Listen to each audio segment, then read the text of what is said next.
আর শুভাকাঙ্ক্ষী ভাই ও বন্ধুগণ, আসসালামু আলাইকুম। আজকে আমি হঠাৎ লাইভে আসার কারণ,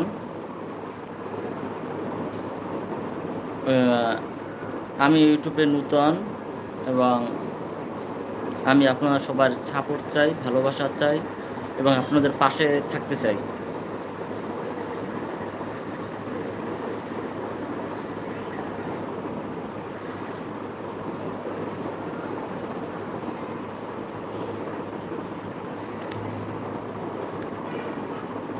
আশা করি সবাই পাশে থাকবেন, ভালোবাসা দেবেন, ভালোবাসা নেবেন। সকলকে আমার অন্তরস্থল থেকে ধন্যবাদ ও আন্তরিক শুভেচ্ছা।